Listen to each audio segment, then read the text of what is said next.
What's up, everybody? Welcome to a brand new episode of Part of the Problem, kind of a special episode, a late night episode. Of course, I'm Dave Smith, and he is Robbie the Fire Bernstein. How are you, sir?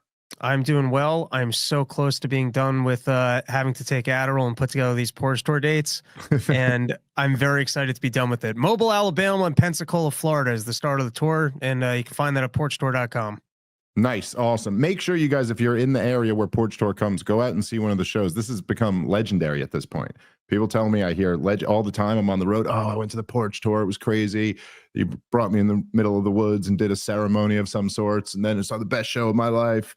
And then I passed out and woke up, blood coming out of my ass. And I don't know how many more. I don't know how many more purchases I have left in me. I don't know that I got another year of taking Adderall and coordinating dates. So this might be the last one. Anyway, so I just got home today. Spent the day with the family. It was very nice. I've been on a crazy stretch of just traveling nonstop. And of course, the last thing that I did was I was out, we were in Boston, then I went down to Austin, did a solo episode with Rogan, then I went and did the Nashville comedy festival, hung out with Kid Rock. Did he get a word in? Guy. You talking about tariffs? Dude, he couldn't have been cooler. Awesome guy. No, we didn't talk tariffs. I was just trying to angle for, you talk to Kid Rock to get a meeting with Donald Trump. Now, Dave, what makes you even think you should have an opinion? Well, okay, so then let's get to it. Then the thing that I did, it just came out today. And we did it yesterday. So I figured we'd do an episode kind of giving my thoughts on this debate. I'm exhausted. I've been doing a lot of traveling, and I been getting not so much sleep. So this might be a little bit of a shorter one, but I did think maybe we would just talk about it a little bit. I could give my thoughts, my recap of it. And I know you watched it, so you could give me your thoughts on it as well. It was. Am I allowed to give my opinion? I mean, I watched it and I have thoughts, but where do I get credentialed? Well, were you there? But were you there though? Were you live? I've never stepped foot in the Rogan studio, so I guess I haven't. So unless your feet touch the ground, you don't really absorb the information. Yeah, you shouldn't really talk about it. And I'm not arguing that you shouldn't talk about it. That's not my point. My point isn't that you shouldn't talk about it, but you shouldn't talk about it. And probably there should be experts who talk about it. And that's not okay. Anyway, my assumption is, I know sometimes it almost seems a little, douchey to do these recap episodes, but I don't know. It's just, I think this is probably going to end up being the biggest thing that I've ever done. I just have the feeling that this debate, I think me and Douglas debating would have been a big numbers show anywhere, but then you put that on Rogan and it's like, holy shit, this is going to be a big episode. And people love debates like that. So it was, going into it, it was like, okay, this is going to be a big thing. This is, I was very much looking forward to it. I was fairly confident about how it would go. I'm happy with how it went. I think it's great. I'm a bit shocked at how crazy it was. And in the way, I'll say this, right? This is an interesting, me and Douglas both, whatever side you're on, one of the really interesting dynamics I thought of the debate that stuck out to me was that, and I think even if you're like a Douglas Murray fan and you think, oh, he smoked me or whatever, which most people seem to not think is the case, but some of his, he's got a big fan base, and I have a big fan base. And so in those debates, there's always some people who are just firm on one side. The interesting thing that we could all acknowledge is that me and him debating would have been way more vicious on both ends on any other platform. It was only because it was on Rogan that we're both. So the whole time, both of us want to be going more vicious than we are, but we're both kind of holding back, which just made for a strange and kind of funny dynamic to the debate. I know that what Rogan wanted was to have a civil exchange of ideas and not have it turn into a vicious food fight. And so I was not going to disrespect that. And I understand why on that platform, it should be a little bit different than it is on Piers Morgan or something like this. This is for long form conversations. So I go into it with that attitude. And I also think that's kind of why I didn't, there were areas I probably could have gone a little bit harder on him, but I also, look, I'll say this, and then I'll shut up and let you talk for a little bit, and you could tell me what you think. But I left there with the feeling, I would say even a half hour in to the show, I think the reaction that we're getting, I've had a lot of debates where the reaction is overwhelmingly that I won the debate. In this particular case, it's just that he lost it.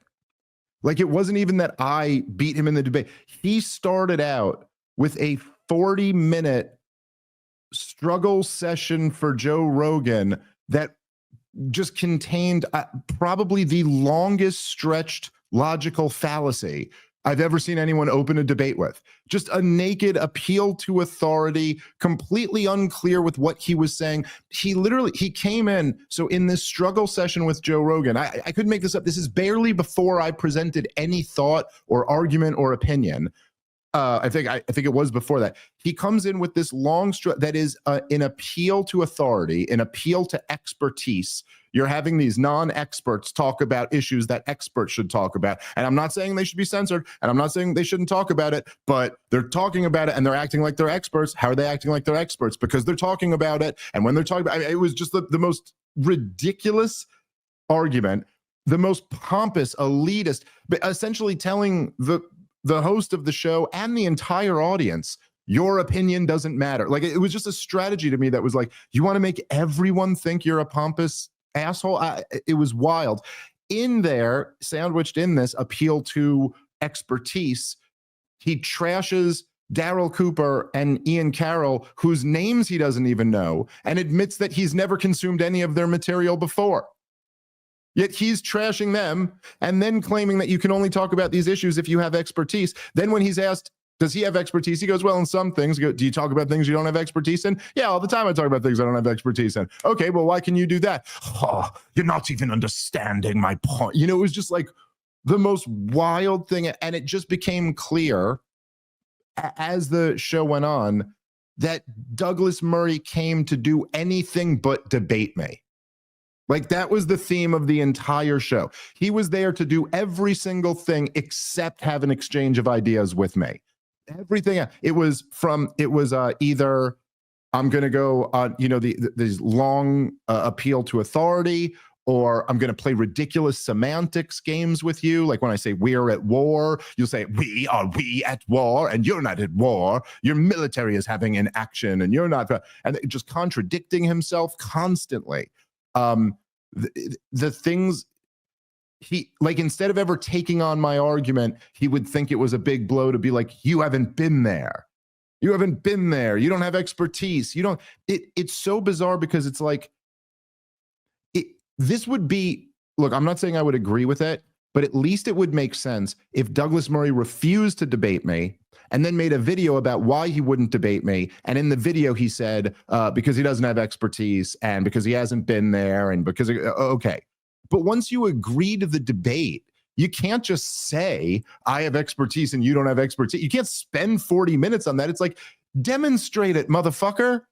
If you've been there and that gives you some greater insight, then demonstrate that and win the argument and counter what I'm saying. He would never, the entire thing, it was straw man. He would argue against what other people are saying. If I said, the NED and the USAID poured $100 million into the Maidan protests in 2014, he'd go, sometimes libertarians speak as if everything that happens in the world is done by America, and really there are no other actors and nobody else has agency. And I'm like, what? No, all the people there have agency. Also, the U.S. poured $100 million into a street putsch that overthrew a democratically elected government. Like, what? No matter who I'd say, dude, his big blows that he tried to land were, I'm not an expert, but I present myself as an expert. And then I said, I don't claim to be an expert. And he said, see, that's the problem. I haven't been there. I haven't been to Israel. So therefore, well, I don't know. Can't comment on it. And then at the end, what I literally cited that the supreme commander of the NATO forces and the 4-star general Wesley Clark said that the plans to overthrow 7 different governments came from Paul Wolfowitz. And he said, I shouldn't say Paul Wolfowitz because that'll make people hate Jews or something like that. I can't mention the deputy defense secretary.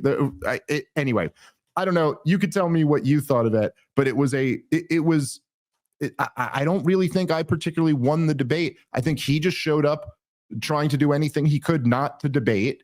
It was transparent. People could see through it. It was smug and condescending. And that's why the reaction is what it is. That's kind of my thoughts. First, it did an excellent job. It was a fun watch. I knew that this was happening for a while, and I was very excited for it. And that was a good recap there. To hop into the Paul Wolfowitz thing, just because it's the last thing you said, and then maybe we could address some of the others because they were all just such fascinating points. But let's start with the Paul Wolfowitz one. You mentioned the name, and it was so not the point of what you were trying to address. I think you guys were having a conversation about the regime changes in the area and in the agency, and you were trying to say, no, America's clearly had an involvement. And he said that as an aside, and he scoffed, ho, ho, ho, and you're like, well, why is that part funny? And then he circled it back into an argument with himself about the detail that he picked up, which was the guy's name, and then saying, well, what you're doing is bad for the Jews because it creates this this narrative that the Jews run the world, blah, blah, blah. And it's like that was a minute side point from the bigger thing that you guys had been arguing with. He managed to circle himself into his own argument, which I thought was it's all just like when you see, and I know, look, there are a few people out there I did see who are like the hard, look, I mean, with all of these things, the hardcore Israel supporters are, some of them are just locked in and they think somehow that was a really great point when he told me I haven't been to Israel or so, but which is ridiculous. It's objectively a non-argument. I thought you crushed him on that one, and it actually got kind of dropped. But I think if you can tell me if maybe I misheard this because it kind of moved quickly. He had said that you need to be there. You had a great point about the Nazi Germany thing, but then you had a secondary point, which is, weren't you there at the beginning of the Ukraine war and said we could win it? Which is, well, then I thought that was such a bombshell of you were on the ground. Oh yeah, you're doing the on the ground reporting, and you got the story wrong. So what is being there do if that just gives you actually a bad take? Dude, all of them, listen, all of it, it's objectively, they're non-arguments. They're just non-arguments. You get in a debate, in the spirit of a debate, you get 0 points for that. You haven't been there. Okay, fine. So what's the point? Grapple with my argument. I'm sitting there the whole time like, let's debate this. He's like, let's debate Daryl Cooper and Ian Carroll, 2 people I know nothing about, admittedly, don't even know their names, admittedly have never consumed their content. That's what he starts with. And oh, by the way, you have to be an expertise in the subject matter that you talk about, while demonstrating none of it. But the idea, look, number one, the appeal to authority obviously is a logical fallacy. On top of that, Joe has had many experts on many different subjects. Douglas's issue, look, his issue isn't the proportionality, like he said, or that Joe Rogan doesn't have enough experts on. I mean, listen, like he didn't complain. I brought up, he was like, who have you had on who's on this side? And I brought up Coleman Hughes and like some other. Coleman Hughes is not an expert on the Israeli-Palestinian conflict, but he doesn't seem to have a problem with what he said on the show. He's going, oh, you've had way more people who are critical of the war in Ukraine and critical of the war in Palestine than those who support it on. What does that mean? Joe Rogan is an obligation to be a 50-50. What type of equity bullshit is this? Do you think Douglas Murray is upset that Joe Rogan had more pro-Trump people than pro-Kamala people on? Because he did. Is he upset about that? No, because he agrees with that. He agrees with. So if he agrees with it, he wouldn't have a problem. He just wants more people spouting his shit on there. But it's just such a weird thing to start the show complaining about. But then also, look, the fact is there are an unlimited number of experts, not an unlimited number, but a large number of experts on the Israel-Palestine conflict. Many of them are on the pro-Israel side. Many of them are critical of Israel. Like it's not the case that you can, and many people who have been to Israel, agree with me. Many people have been there, agree with Douglas. It's just a non-point. It's nothing. You get 0 points for that. And then of course, every time he was just evasive about everything. So if I go like, if I were to say, whatever, the one point I said to him, he was like, the war wasn't over Ukraine entry into NATO. And And I was like, okay, well, you got to admit they said forever that that was their brightest red line. And then there's all these people at the top level of our intelligence who said, you know, when they say this is their red line, I think they really mean it. I think we better not flirt with crossing this red line. And then we kept flirting with crossing the red line. And he'd be like, oh, so now you trust the head of the CIA? As if like there's some contradiction, like, yeah, now I love the organization that is the CIA. I'm just saying even the CIA head himself admitted they all say this is the brightest of red lines, and I think they mean it, and I think this might lead to war. Like, you're not taking on the argument at all. And then he'd go, well, it wasn't about NATO expansion, and say something else about how Putin wants to constitute the Soviet Union. And I'd say, okay, well, the head of NATO literally said that Vladimir Putin sent him a draft treaty saying, just put into writing that you won't bring Ukraine into NATO, and then I won't invade, right before he invaded.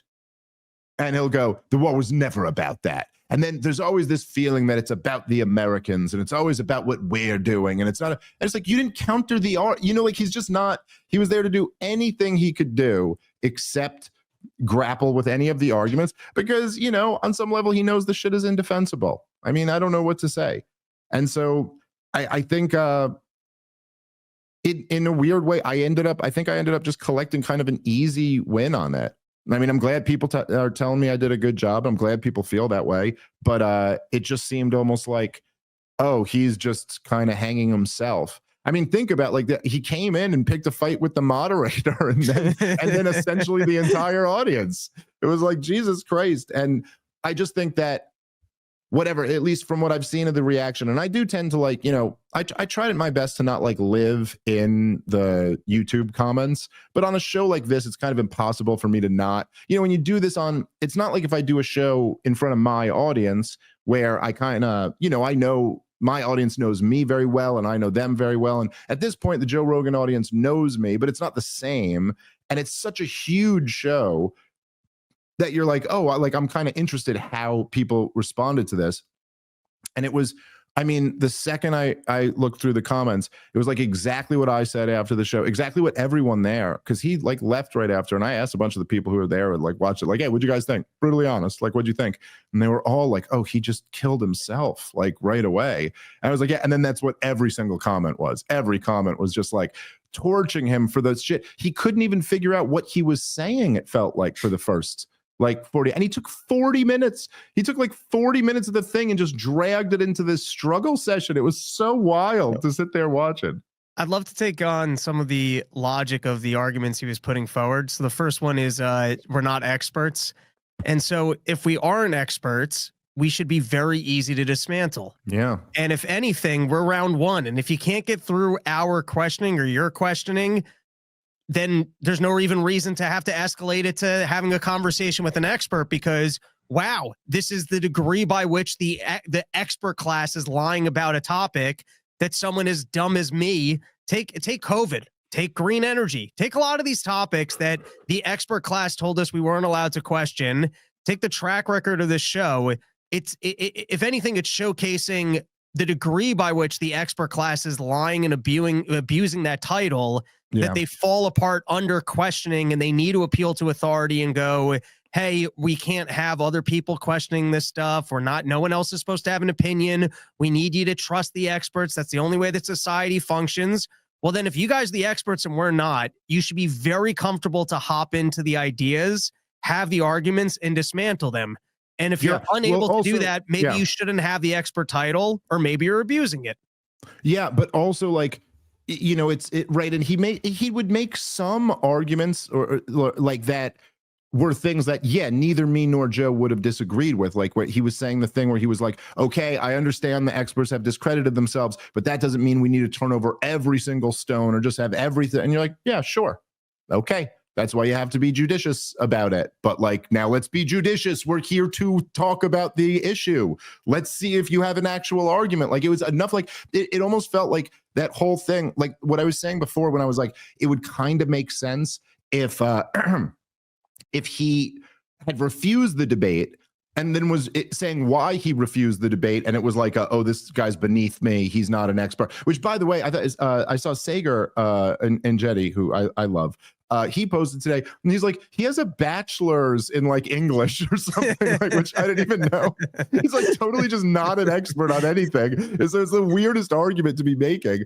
But you know, so I'm drinking more tea than you, Dave. Yeah. So you know, well, he's but like he's making this argument, and there is something about it that and I'm not saying, like, again, it's like he's coming into a fight. It's like we've agreed to fight, and then before, like, it's just like when the bell rings, he's like, well, let's just do, like, I just want to tell you for 40 minutes, like, I'm such a better fighter than you. I mean, it's crazy that I'm even fighting you. Like, this is just kind of ridiculous. Like, why would I fight someone like you? And I'm like standing here with my gloves up, like, yeah, okay, but like, are we?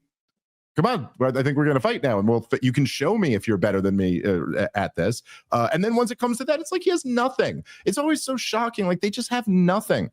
The same way I felt after the Dennis Prague, he didn't have one like real argument. There wasn't anything that I said that it was like, oh shit, he took that on and really knew better than me.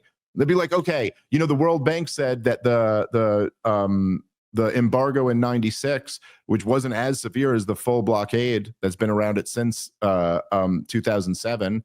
They said just for the 1 year of it caused a 40% retraction in the economy of Gaza. And I go, you know, the Great Depression was a 30% contraction. So we gave them a Great Depression 1 year. Now you've had this blockade on them since 2007. What do you think that's done to the economy? And his response is, oh, so you trust the World Bank now? Very convenient. Like, is that really taking on the argument? Okay, maybe their estimate isn't perfect or whatever. Who's like, do you know, obviously. You've also never seen the border crossing. So why would firm analytics like that even be able to complement your analysis? Right, exactly. I mean, it's just totally ridiculous. Like, just complete non-arguments. You'd only embrace these tactics if you had nothing. But I do think there's also, and I think part of the reason why, like, that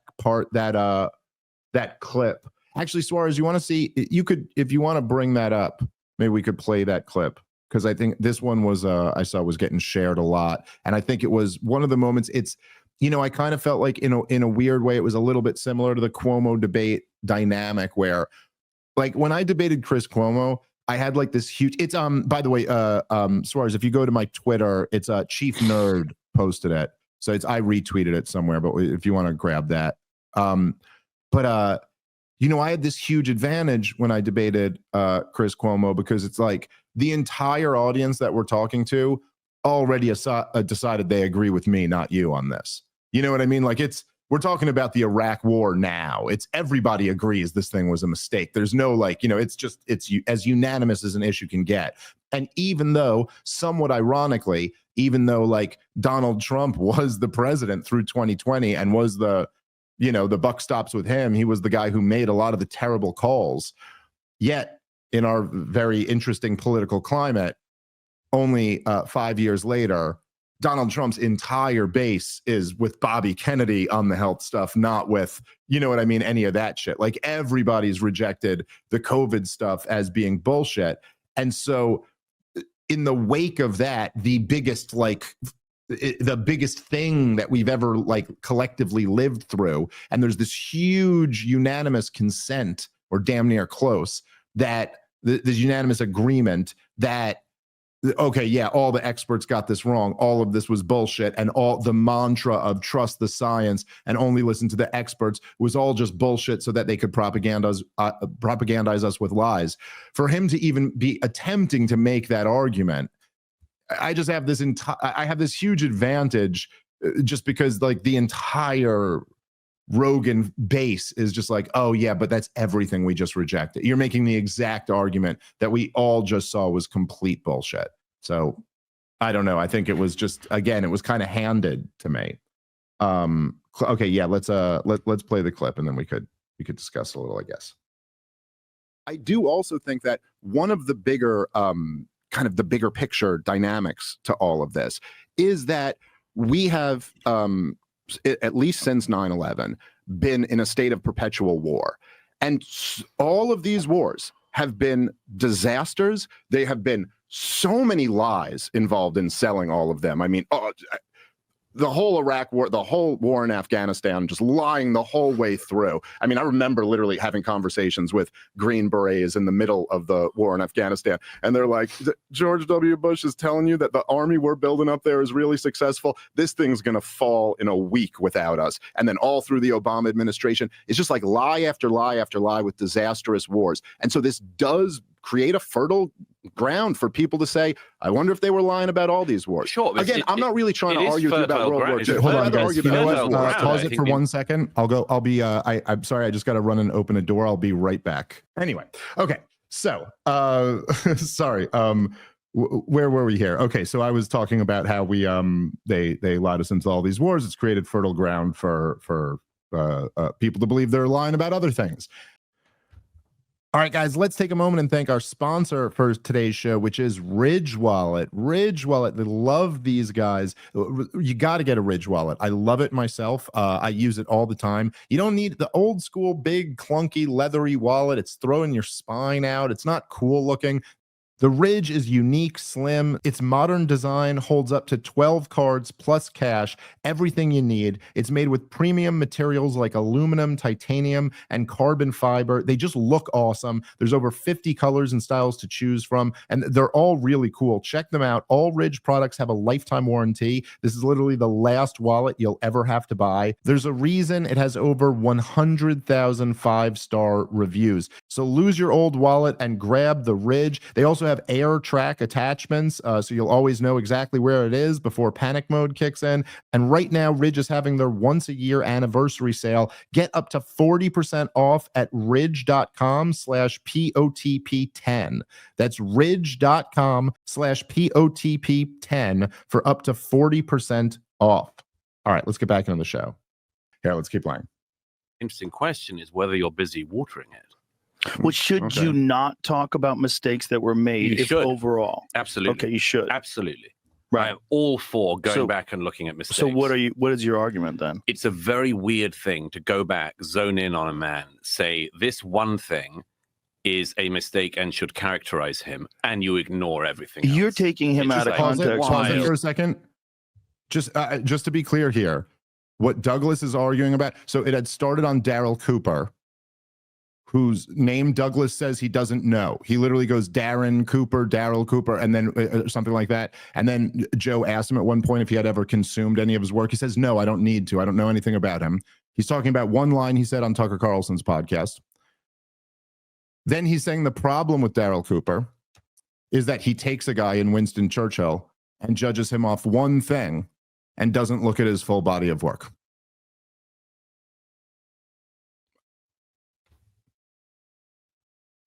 That's what he's arguing. Does anybody see a problem there? $10 to for the first person who can point out the logical contradiction in that argument. Anyway, it's just unreal. Here, let's keep playing. When you're talking about Daryl, who's done, what was it, 30 plus hours? So what? 30 plus hours of podcasting. You do that in a week.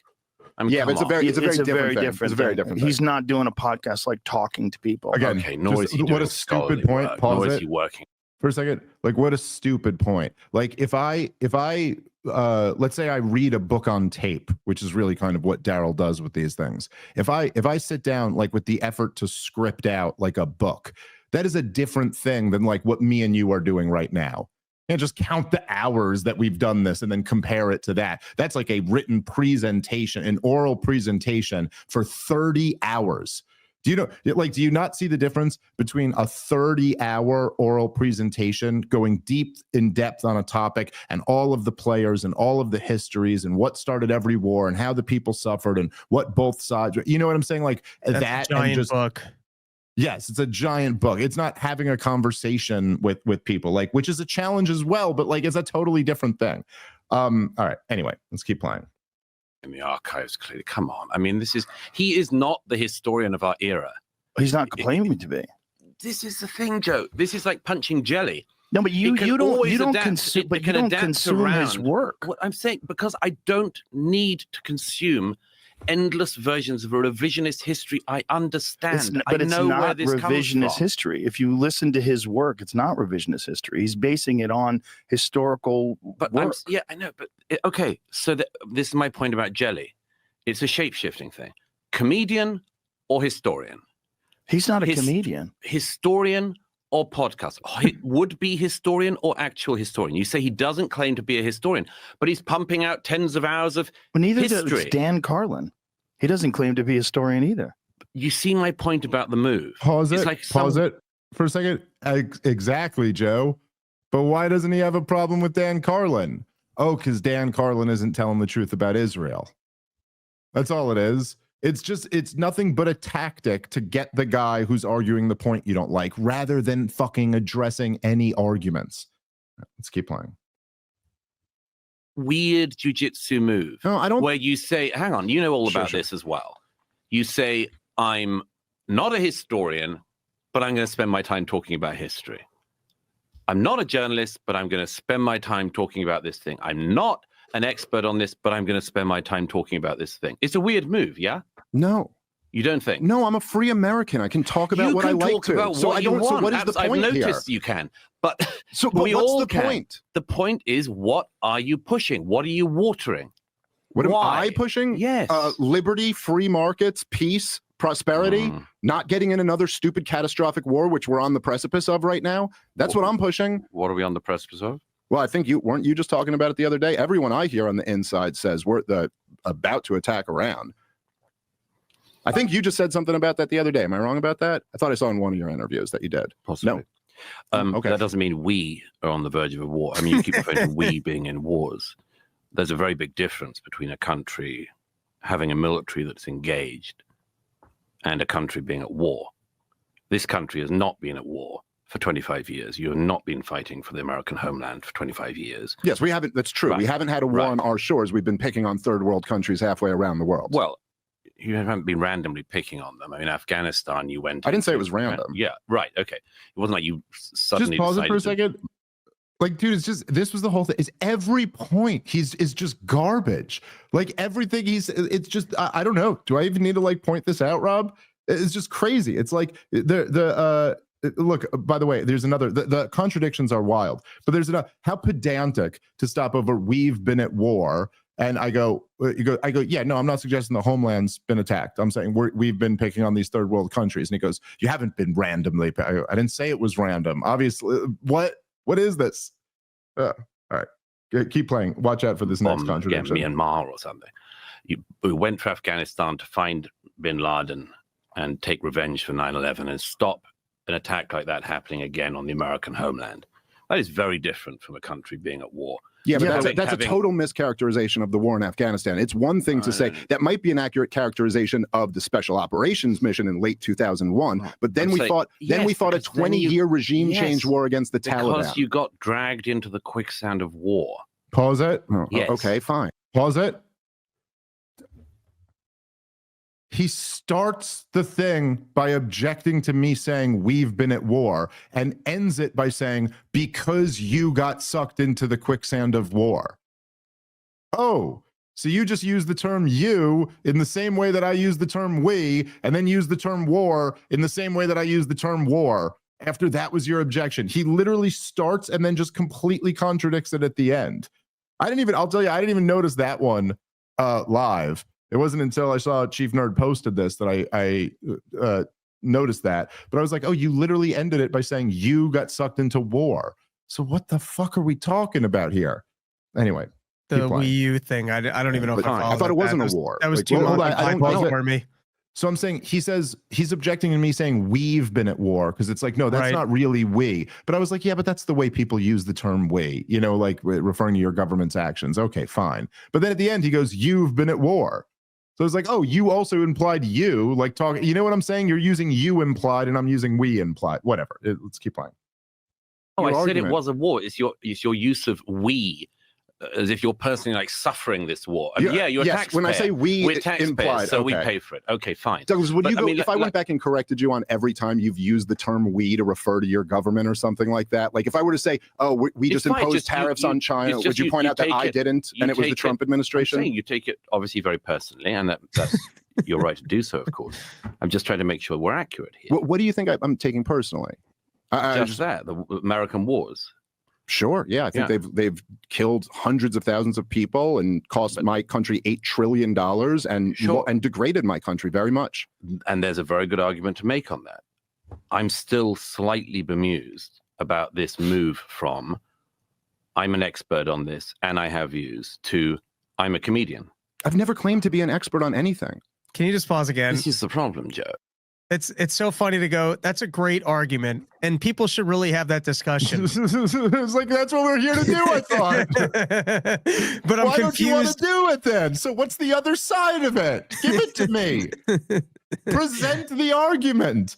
That's just so wild. It's so wild. It's just, I don't know why again, it's, and the reason, look, like I said, like the comments have overwhelmingly just been like, yeah. And again, as you can see here, it's really not anything I'm doing. I mean, I'm there and I'm me and I'm arguing my points, but it's all the stuff he's doing. That's just like, this is too easy to see through. This is garbage. And I did notice it's like, I got a lot of comments. That's a great point. But why do I have to hear it from a peasant? And why do I even have to address it? I'll say this, and this is kind of how you measure these things in a way, because there's always a certain percentage of people who have like their feet dug in, who aren't going to move. Like I said before, when you have guys with a big enough audience, there's enough of their hardcore fans who, no matter what, are going to say, yeah, they won. And I do got to say, I think some, in a way, I think some low IQ people are kind of fooled by his bravado and it's all delivery and performance, but no substance at all, nothing.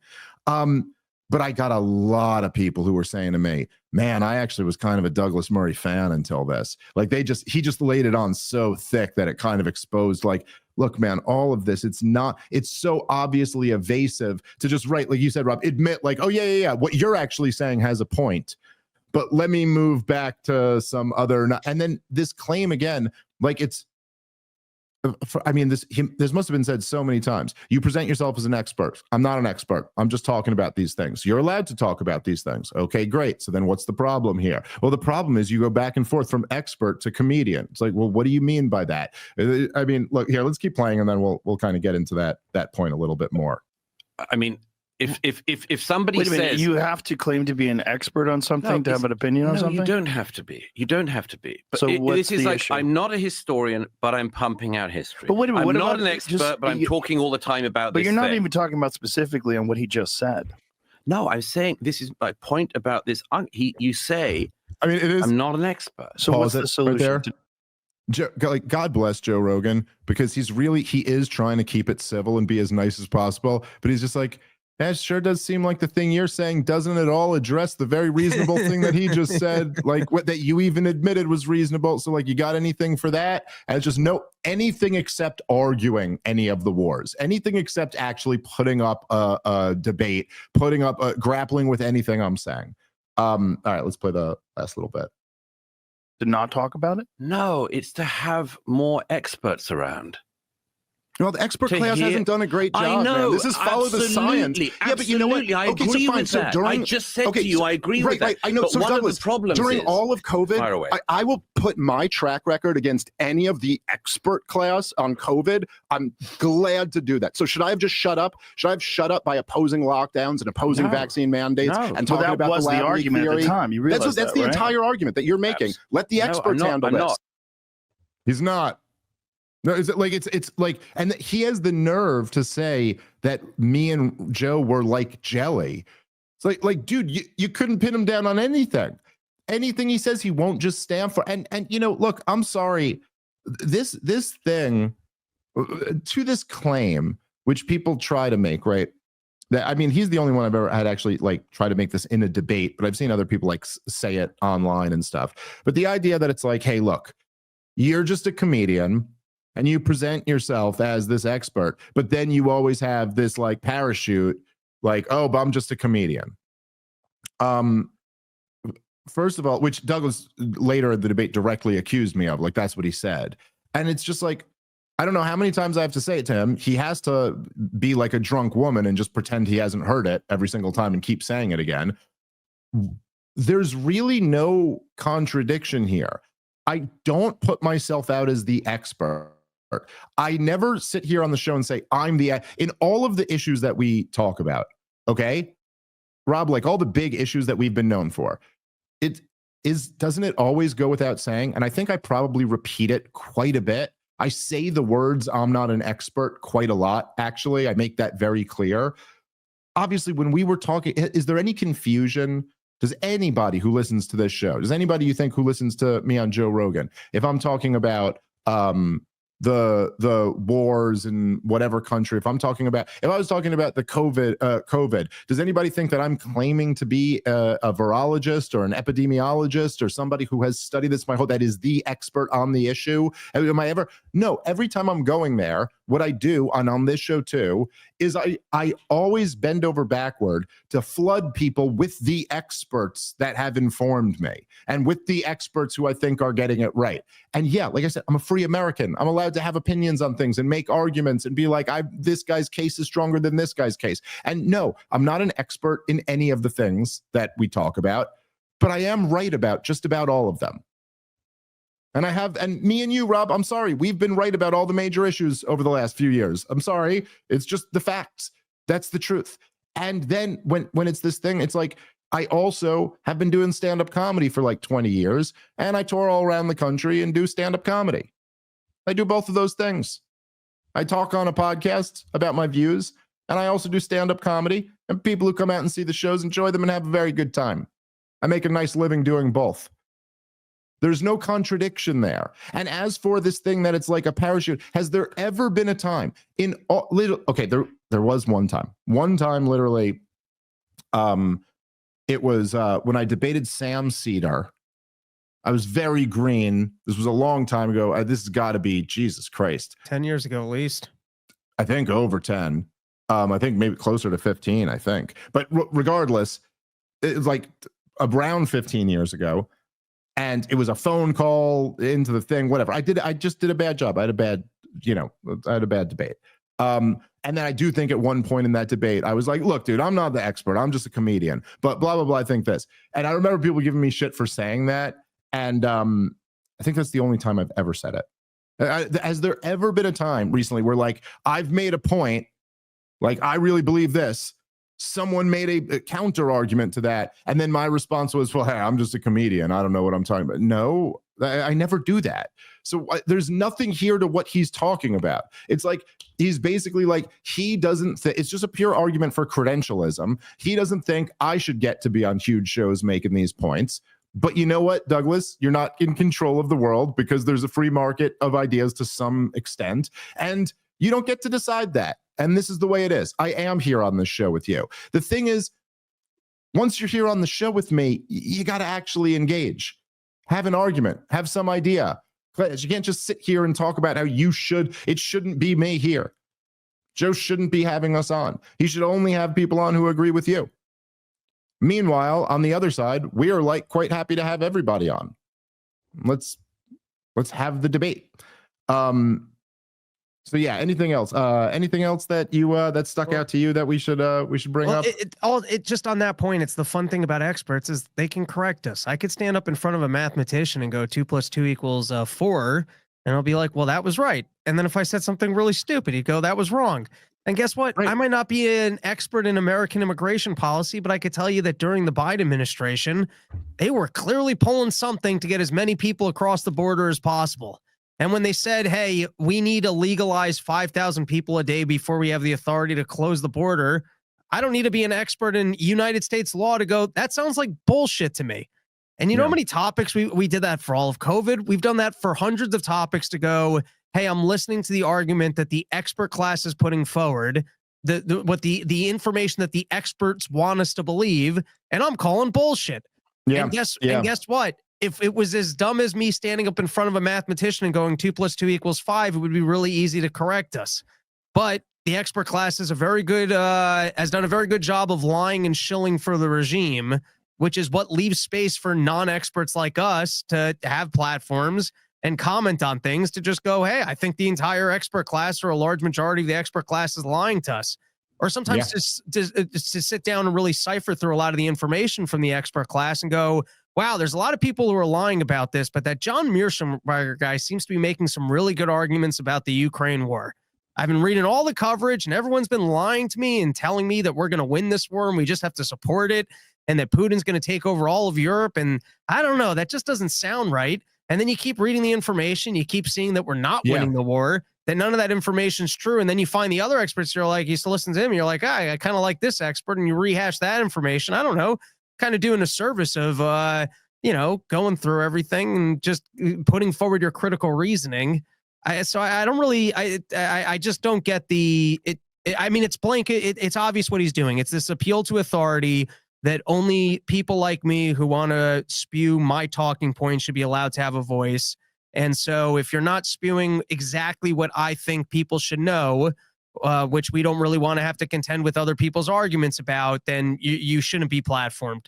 Yeah, that's right. That's all exactly right. And, I will say that there's something to it. And perhaps, like there's always, whenever you do these debates, there's always like, oh, I should have said this or I should have said this. And, the thing about it is like, I feel a little almost like, man, I should have gone a little bit harder and been a little more vicious at times. But at the same time, I think Joe was happy that it went this way. And so I don't know. I got a lot of people like messaging me saying like they thought it was great that I was so like patient and so like was it to not get frustrated and lose my shit. And then I got other people messaging me like, oh, I wanted you to fucking smash him and blah, blah, blah. And I will say, even though the ones who are complimenting me, I want to agree with the people complimenting me, but my heart is totally with the people who are like, you should have been a little more vicious. Cause I'm like, but it is just, I guess the thing that's so kind of infuriating about this obvious debate tactic, which is, again, is a tactic to avoid the debate, to come in there to do anything except debate with me, is that you immediately come in, it's like, so we kind of live, as everyone knows, we're kind of broadly in this new world where, okay, the kind of the dominant internet censorship culture kind of faded away in a remarkably short period of time. Like we literally went from a time where like it kind of looked like the handwriting was on the wall that a show like, any dissident show was eventually going to get kicked off of all the major platforms. And there was a time where like people were being debanked and being, banned across every single platform. And at the same time, the Biden administration was trying to install a ministry of truth. And there was kind of like that. And now that's Elon bought Twitter. Trump wins a big election. Like that's all kind of like receded. And now you have a little bit more of an open, discourse. And of course, when that happens, the dissident voices, the voices who hate the regime, they get more of a chance to get their voice out there. And so you get a lot more of this stuff bubbling up. And this includes people who are just like against the policies of the regime. And it also includes people who are conspiracy theorists. Some of them, are more on point than others. But there's something about like the role that people like Douglas Murray play and the trick they use to come in and go like, the first thing I want to talk about is I want you to feel bad about yourself for the fact that I think the conspiracy that you thought is wrong, or you haven't called out this person who has this conspiracy or this person who has that conspiracy. And it's like, dude, come on. Like even what he admitted there about COVID, like he admitted there was a giant conspiracy and what was that conspiracy? That the fucking pandemic that the entire corporate media and the entire media class used to install totalitarian lockdowns was a fucking lie, that they had made the goddamn virus and then lied to cover it up and then instituted totalitarianism and then gave giant banker bailouts and corporate bailouts and then forced a bullshit jab on millions of people. I mean, like the current president of the United States of America, who is, I think, the most popular political figure in America today, was framed for treason by his own deep state. They tried to smear him as a traitor to his country. Then they tried to throw him in jail. And then, coincidentally, nothing to do with that at all, but the sniper did get a clean shot at his head from 130 yards away. And, whatever. It's just that has nothing to do with anything. And sure, he had been in a couple BlackRock commercials and there's no data on any of his phones or whatever. But yeah, his place had been professionally swiped, but whatever. I'm saying that part's unrelated completely. But anyway, and so in this environment where there is this just like, also like there was a freaking pedophile ring that must be there's a pedophile ring that involves all the most powerful cultural and political figures in the United States of America, and the details of it have to be redacted for national security purposes. And then your response to that is to come in and just counter signal against anybody who's a conspiracy theorist. Anybody out there who might be a little sloppy the way they're putting dots together, rather that, you know what I'm saying? Like, there's just something about that's like, and then not just that, but then to like try to shame other people for not also counter signaling them. Like, hey, motherfucker, it's totally reasonable for me to say, all right, you know what? I don't agree with a lot of the conspiracy. As I say on my show sometimes, if a conspiracy comes up, I go, yeah, I think people are jumping to conclusions there. I don't think that's right. People know what I say. I say what my views are. But no, I don't have to spend all my time counter signaling when other people who hate the government class like get it wrong, maybe, or go a little bit too far. Because like it's totally reasonable for me to say, no, I'm going to focus on this criminal regime and my outrage for them. And then especially when the policy that Douglas is advocating is so much more evil than pushing like one of these conspiracy theories. And of course, that's why he doesn't want to actually defend that. All right, guys, let's take a moment and thank our sponsor for today's show, which is My Patriot Supply. You've heard me talk about them before because I trust them when it comes to my family's well-being, and I just got word they're doing something they've never done before. Right now, you can get the best-selling Mega 3-month emergency food kit supply for the same price as the standard kit. That's more than $360 of real beef, real chicken, farm-fresh fruits, vegetables included at no extra cost. Even better, the kit now gives you 2,500 calories a day, more than any other emergency food supply I've seen. And let's be honest, when things go sideways, you're going to need more than just survival. You need strength, you need energy, you need real food. Look, this is something that for me personally, after the COVID insanity, I will always make sure I have a supply of food. I get it from My Patriot Supply. It's a great company. Go check out my website, preparewithsmith.com, and claim your mega kit while this offer lasts. That's preparewithsmith.com. All right, let's get back into the show. That's why he'd like to. And look, I will say, I think he, in a way, made an effort.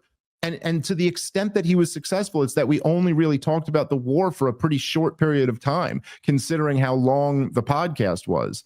But when we were talking about that, he didn't land one blow. He didn't take on one point. It was always just this stuff. And then the problem is just that his tactics were so transparent that it just seems like people saw through it. It's just, it's just, you can't. If you watch this at all with an open mind, you're going to be, and that's why, look, the reality is that I'm getting, like I said, I've been flooded with people saying like, either like, I actually used to really like Douglas Murray. I lost a lot of respect for him on this. I came in neutral, but yeah, he just didn't put up a fight. I got a lot of people who saying, I still disagree with you on the issue, but like, yeah, he really didn't argue, he lost the debate on his bullshit arguments. And I'm sure there are some people who are like have their feet planted, are fans of his and think he won the debate. I saw a couple people posting that, yeah, he exposed Dave when he showed that he's never been there or whatever. It's just too dumb. But you're not going to see anybody who like was like, oh, I was a huge Dave Smith fan, and then this debate changed my mind about that. So that's kind of how you measure these things. You try to move the people in the middle. I guess I was able to do a decent job of that. Again, like I said, I think he lost a lot more than I won. But I think that's all. Any other thoughts, Rob? Or, yeah, I got one other thought. And sure, I might not articulate this in the best way. And I don't know, maybe it's a little bit too complicated, so I don't want to steal any shine from your brilliant performance. And Listen, there were very flagrant tricks that he pulled. There was the appeal to the authority right off the bat. Well, if you're such an expert, why don't we discuss the ideas? There was the, well, if you've never seen it, you can't have an opinion. Just to speak to how much nonsense that is, I'm in New York City all the time. I don't see an immigration problem. If I was just going off of what I see, I'd go, there's no immigration problem here. But I can then read an article about the cost that it's done to New York City, and it's clearly a problem. So I actually have better information from what I've read than from what I've seen. I mean, that's just one example, but that's just that one's stupid. Also, the argument of like selectively picking from government sources, like, I don't know if during COVID, the New York Times said, hey, the Johnson & Johnson shot is bad. And I go, look, even the New York Times is telling you that this one's bad. And you go, oh, what? Right. Suddenly you believe the New York Times? No, I think the New York Times has been shilling a narrative the whole time. And when even they're going to concede this point, that's when I'm going to go, look, that's how flagrant this is. And so there's a bit of a flip on that one. And then there was also just a lot of just wasting time and pulling little finicky, like that kind of stupid thing. There was one other thing that stuck out to me, and maybe you can better articulate this than me, but I feel like on some of these topics, all that you're really left with, because the government does a good job of not leaving a clean track record of its own crimes. Like, even look at Pat Fauci post-COVID. I said that I was a recommendation. Right. I was passing this to that. Like, so you take the situation in Syria, in which he was trying to make the case that we weren't involved, or that's, why you looking at us. It was a smaller factor or something like that. I'm not an expert. I can't point to specific proof of the fact the United States government managed to overthrow Assad at the end of the Biden administration.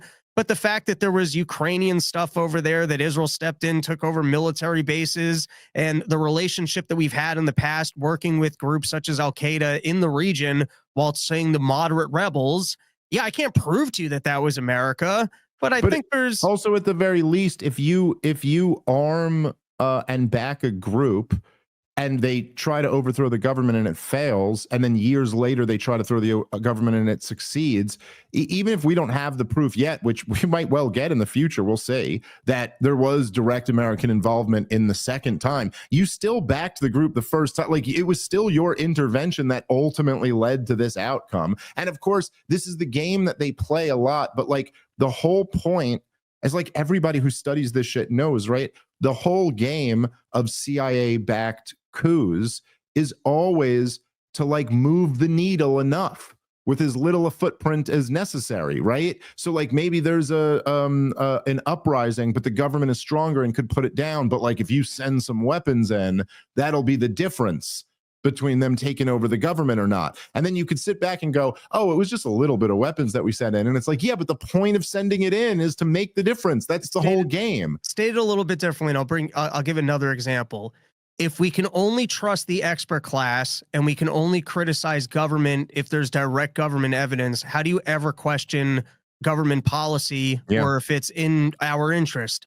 And so another example would be, there was a long discussion about, Israel's tactics in terms of what it's been doing in Gaza. And, I've said it a lot. I actually don't know the history of the situation, but I look at what's going on there, and I just don't think you can kill civilians in the way that the Israeli government has been doing so. And so he's trying to walk the line of, well, although they're doing it, they don't intend to do it. And now I'll insert conjecture once again. I've heard of programs like Daddy's Home, which they're specifically waiting until someone goes back into a building. I'm looking at all these homes being bombed, and then he wants to say, well, that's because of the booby traps after the fact. Well, I've even read stories of, and once again, conjecture. I've read stories of the Israeli government sending Palestinians in to set off the booby trap. I don't know if that's true or not, but I've certainly just seen the Israeli government lie about, hospitals are main base. It was a Haaretz piece where they spoke to a couple different IDF soldiers. So it's again, like, you never know for sure with these things, but it seems like a pretty like. But I just to take it as a given with all the death that's happened in the area at the beginning of the war. I just remember this example where they bombed that first hospital and they said it was a main base and they were pointing to the tunnels, and then it turned out that Israel had the tunnels. And then when they said, look at the military gear, it was less than I've seen in police raids in New York City on gangs. So like, there might have been a presence there, but to say it was the main base. And then to just say, well, I should just give it as an absolute given that that Israel's working in a very moral capacity. So sure, I'm working off conjecture when I go, firstly, I think that this death is outrageous. And yes, I also just can kind of deduce, I think they're lying about the morality that they're handling it in the most honest. And firstly, just telling someone that they can't be in their home and then just sending them off with no resources to return to empty rubble. Like, I don't even think that's acceptable. But there seems to be like, how do you criticize anything if government works with the expert class and you need an expert class, and then government doesn't keep perfect records of its crimes? So at some point you have to kind of evaluate the conjecture of the situation. And so if you're just going to label that as conspiracy, which I would just say it's more just critical thinking, then how do you possibly criticize government from his perspective? Yeah. It's look, the argument obviously is ridiculous, but it's essentially he just tried to bring the Sam Harris argument there, to scoff and say, no, we're above you, we're smarter than you, we're better than you, we'll be the ones who decide. And it's just like, look, this is obviously the argument is elitist and I think wrong. It's also just been widely rejected, and it's to take that ridiculous argument to like the Joe Rogan podcast audience just seemed so crazy to me. It seemed like such a good, it's almost like, we disagree on so much. Like if you take the broader, like say Joe Rogan's entire audience, you're talking, millions and millions and millions of people. They have different points of view on a lot of different things. There's a lot of different people who are Democrats and Republicans. There are people who are liberals and conservatives. There are people who actually have probably like wildly left-wing views and wildly right-wing views who listen to Joe Rogan's podcast. But like, if there's one thing I feel like that there's just consensus on, is that we don't believe that. We're not here because like, oh, only the expert class gets to talk about issues. That's the whole concept of the show, is like interesting people having interesting conversations. So yeah. Anyway, it was quite an exhausting trip. It's been a lot. On a wild run. Quite a run. I think I got a week Rogan's off. in a comedy festival all in the span of about 5 days.